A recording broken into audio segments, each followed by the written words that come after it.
Well, hey everybody, it is Dave and Bo. Bo has finally decided she wanted to come outside. She has been putting her paw down, so to speak, and wanted to be resting inside, but I talked her into going out, doing the garden video with me. Around the patio this morning, we'll take a look there first. Look at this beautiful society garlic. This is not normally one of the plants I highlight because I hate society garlic. It smells like garlic. It's been in my yard for years and years. I sold it for years and years, but it is an incredible plant. It can take a lot of abuse.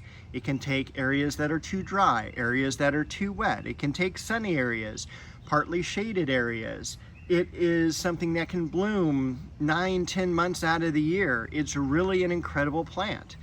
But I don't like cleaning it, and I don't like cutting it back, and even though Bo seems to like it right now, it's just one of those plants that just happens to do well in most landscapes and never dies, so it's always here. So anyway, society garlic, Tolbagia is the botanical name, and there are other varieties of it that are actually kind of cool. There is Tolbagia fragrans, which is a much thicker leaf, lower to the ground, kind of similar more to agapanthus. And it is, as far as flowers go, they are fragrant, and they come in white or this color here, and I am colorblind, so I'm thinking that's blue or pink, and the other variety comes in this same color. And there's also variegated forms of this as well. So I may like that more in the garden because it's prettier. All right, enough plant bashing. A plant that I absolutely love is false heather. False heather is actually not a true heather, hence the name. And false heather is something that also blooms 9 or 10 months out of the year. And I'm in Southern California. It's something that grows very easily, takes to pruning, no diseases or insects normally attack it, and the same thing with the society garlic. Nothing really attacks it. This has been in the yard for years and years and years, and you can also see some of the seedlings. When I was weeding through here a few weeks ago, I kept these just because I can pick these up and transplant them. Once again, very few things kill this plant. Probably too dry would be the thing that would do it the most. And you can see it's here underneath the magnolia. So this is a shaded area, and then there's also a sunny area I have them in as well. Over here we have some even more that are in more bloom. So you can kind of see all the blooms that we have on this plant. This also comes in a white variety, and as far as height goes, these are about 1 foot tall, but they can get as tall as 2 feet. So, and then I would prune them.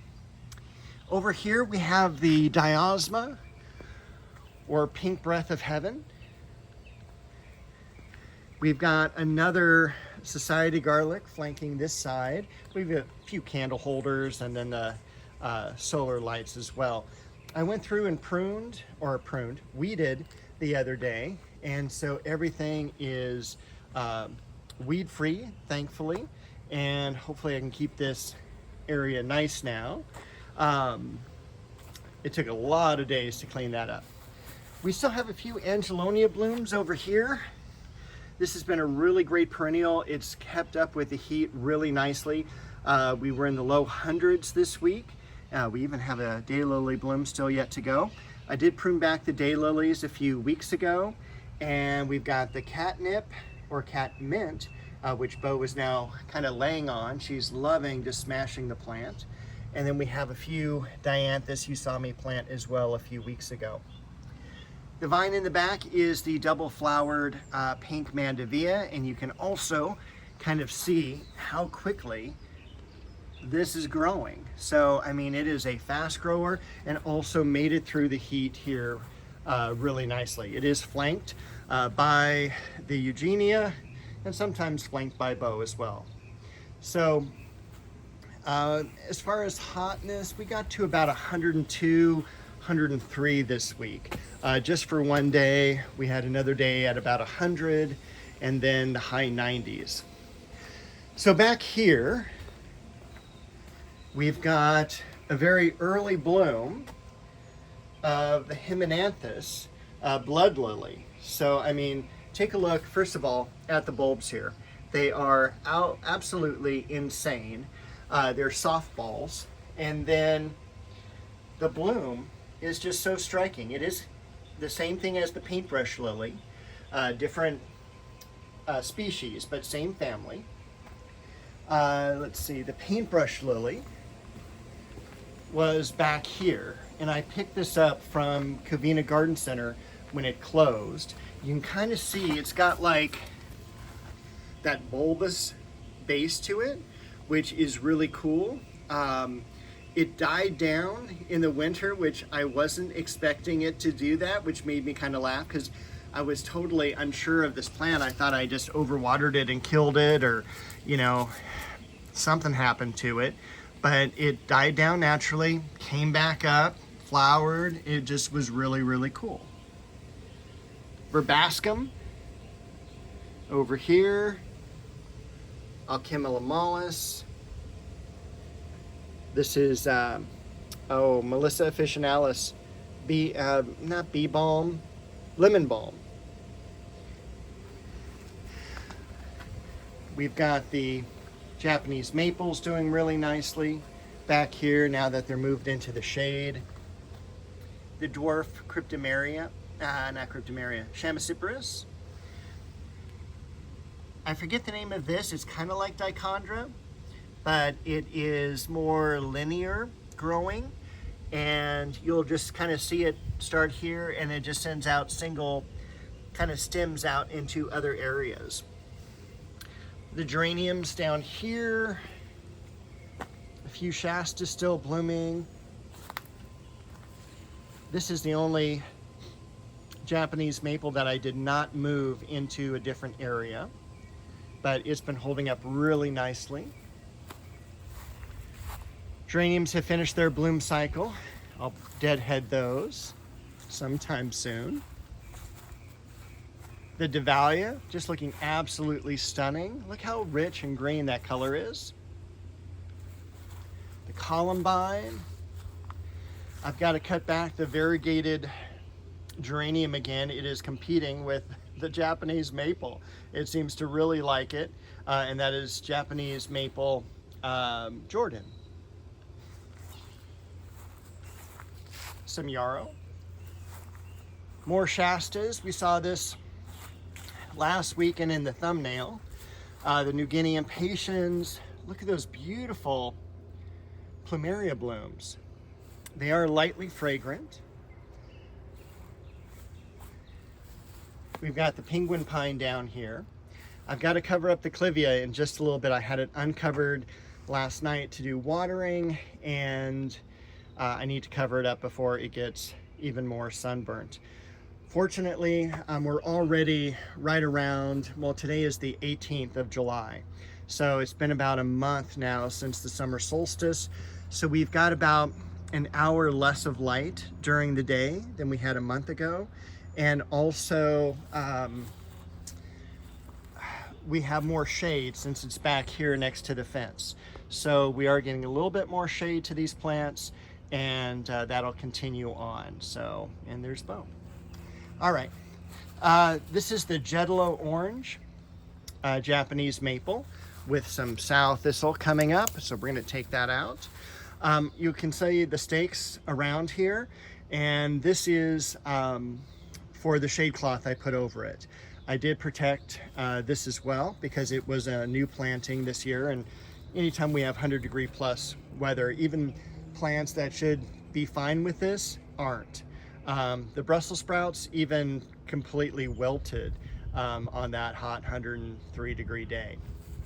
The cantaloupe vines are beginning to totally take off, which is great. The watermelon is not growing as much as in terms of the vines that I would have expected. The watermelons themselves looking pretty good. I'll probably at any time take out the squash so I can start making the yard easier to mow and having these little areas fill back in with some grass. I did harvest my first Lemon Boy tomato, and it was excellent. Lemon Boy and any yellow tomato is going to have less acid.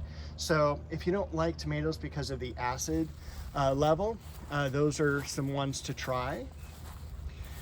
We've got here also some San Diego red tomatoes, and we're starting to get some color on the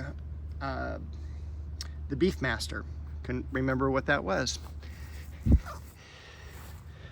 Cucumbers, peppers, also had some Roma tomatoes beginning to color up, and we're back here at the rose garden.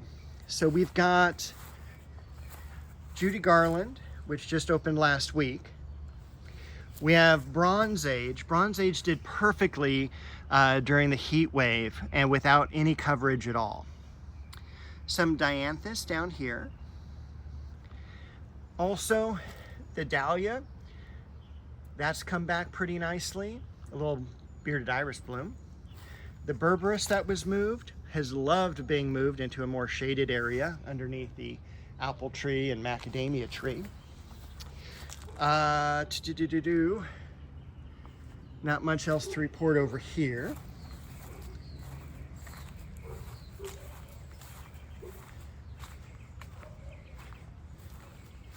Chocolate Cosmos. Just such a cool plant. Lamb's ears. Most of the lilies are done now. Got to go back here and prune in some of the roses too as well. A lone Tiffany rose. Next to, of course, the sweet pea shrub. I was always really amazed too, every time I come out here, it seems that the giant plum tree has just put on a whole bunch of more new growth. You can kind of see a few blooms left on the Oklahoma or Chrysler Imperial. Not quite sure which one. Also, you saw Lynn Anderson really open up nicely last week. This is now a week later, and with that heat wave, really just kind of burst them out a little bit too quickly. We did survive with the Pittosporum beach ball. I did not prune it right before a heat wave, so that's done terrific. So you can definitely see that normally plants are going to take the sun, take that quick heat wave without scorching, but if you prune it and then all of a sudden you have leaves that haven't seen the sun and they will get scorched. Mirror plant, Caprosma. This is one of the cool proven winter varieties. The cherry tree has done very well this year. The fencing looks great, and you can see, I mean, this is Saturday morning.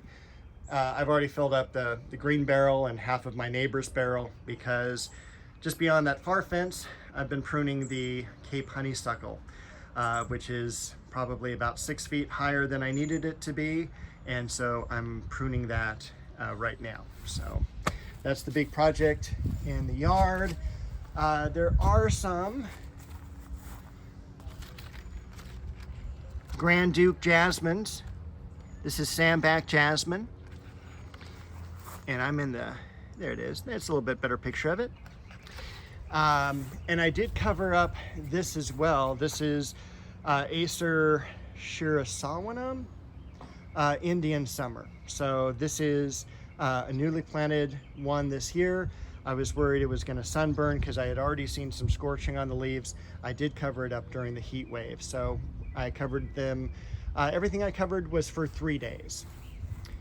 Even the, this has been in the ground a couple of years now. This is the flowering apricot. It did wilt during the hot 100-degree weather, not the other 2 days on either side of that. The dogwood, still struggling, but I'm generally not covering it unless it's going to be 100 degrees. So, but it right now I can tell you, even though it looks pretty crummy, it looks a lot better than it did last year at this time when it was covered all the time. Okay, So I think that is everything that I want to tell you about for this week. And oh, the magnolia just looks beautiful almost all year round. So can't complain about that. All right, Bo and I wish you a happy week in the garden, and we will see you next week with another video.